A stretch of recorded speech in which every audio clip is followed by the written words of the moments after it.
a maior diversidade de espécies do mundo. Um refúgio para aves migratórias.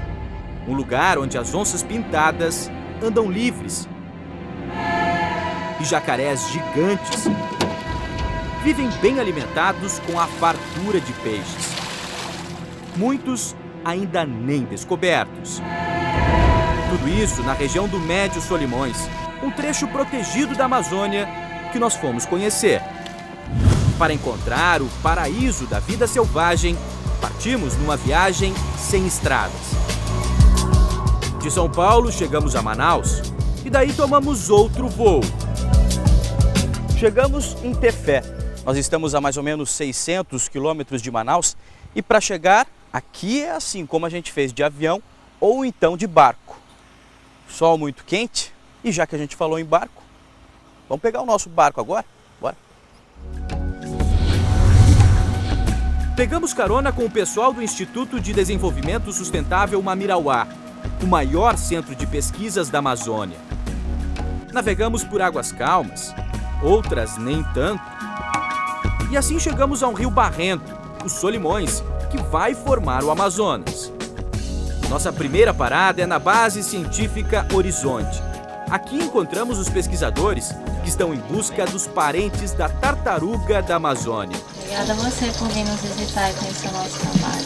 Mas para encontrar esses animais temos que sair à noite. E nem sempre essa busca é fácil. Logo na primeira ilha em que chegamos, uma grata surpresa.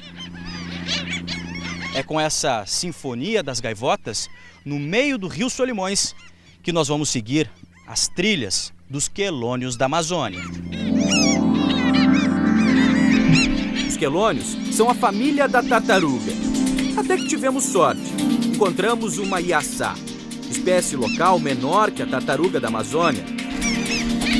Em 5 anos de estudo, foram capturadas 230 fêmeas de iaçá. Nesta pequena base, montada na ilha, os animais são medidos.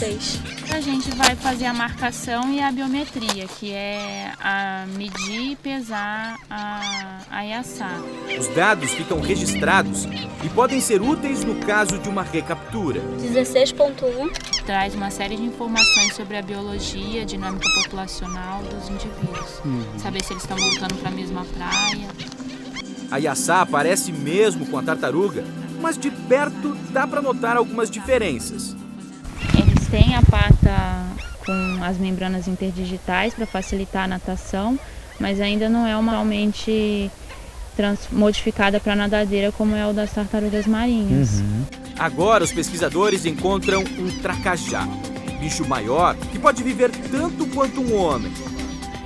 Quando a gente vê que ela tem assim areia no casco, geralmente é porque ela já desovou, porque enquanto ela está cavando, ela vai jogando areia para cima do casco.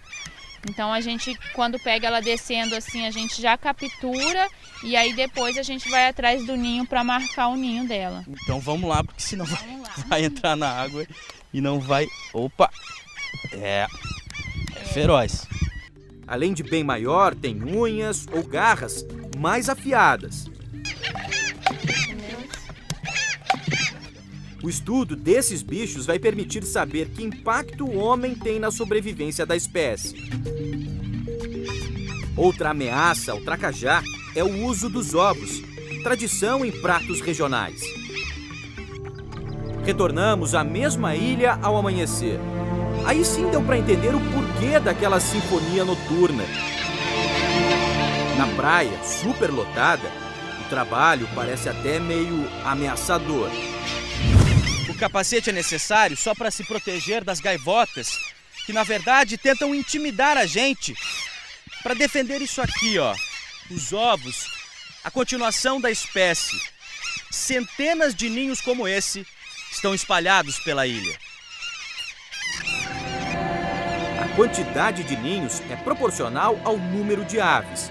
A disputa por um espaço no chão provoca uma guerra no céu e na areia, onde elas brigam por um lugar para pôr os ovos. Este foi o primeiro ninho de gaivotas acompanhado pelo Instituto Mamirauá aqui na ilha. Segundo informações dos pesquisadores, este ovo acabou de eclodir. Isso quer dizer que essa pequena ave aqui tem poucas horas de vida. É nítida a fragilidade dessa ave. E no meio deste cenário hostil, não há garantias de que ela possa chegar à vida adulta. Essas gaivotas são bem territorialistas, então se chega algum bicho perto do ninho delas, elas querem proteger. Seja um predador ou seja uma outra ave, um outro filhote, então elas acabam matando filhotes das vizinhas, né? E os filhotes, assim que nasceram, eles já começam a se movimentar, com 2 dias já estão andando bastante, então acaba acontecendo muito isso. No meio dessa guerra, encontramos um filhote. Ele ainda não sabe voar, mas também não quer se tornar a próxima vítima e logo arruma um abrigo no ninho ao lado.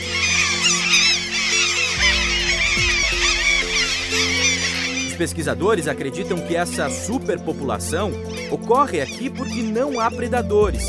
A comida é farta e o espaço é ideal como berçário. Tanto as gaivotas quanto os corta-água podem viajar até 2.000 quilômetros para chegar até aqui. No meio de um desses voos, os pesquisadores capturaram um corta-água. A ave é muito parecida com a gaivota que a gente conhece. As características dessa ave. A principal, assim, que a gente pode já de cara ver é o bico, né?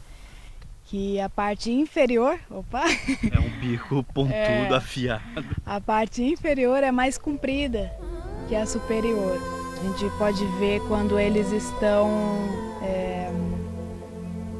voando próximo à superfície da água para capturar o peixe. Eles passam essa parte inferior do bico na água, como se fosse uma pinça para segurar. Os testes de saúde são completos. Até malária já foi detectada nas aves.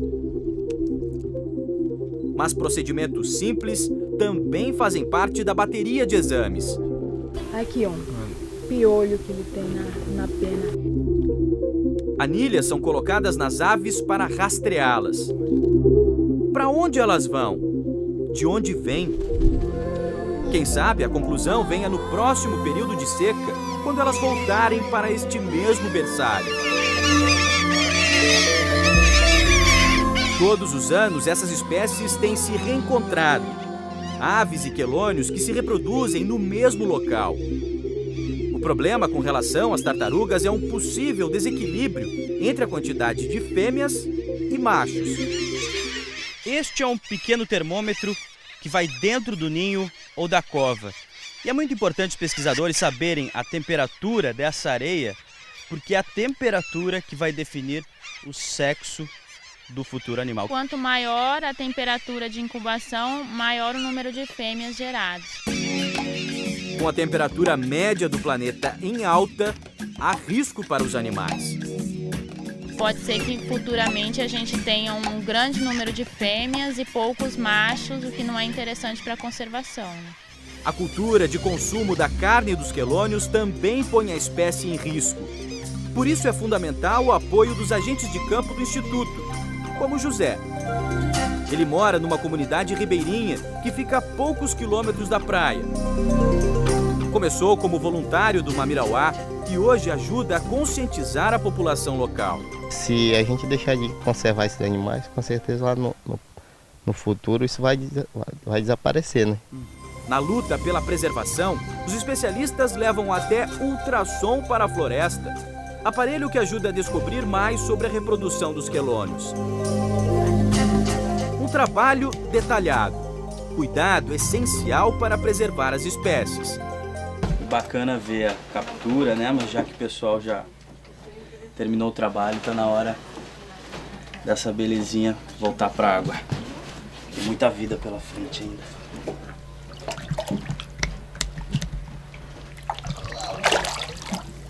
Foi.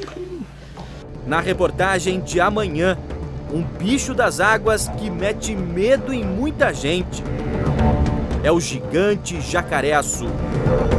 Nós acompanhamos cientistas na tentativa de capturar o maior jacaré das Américas.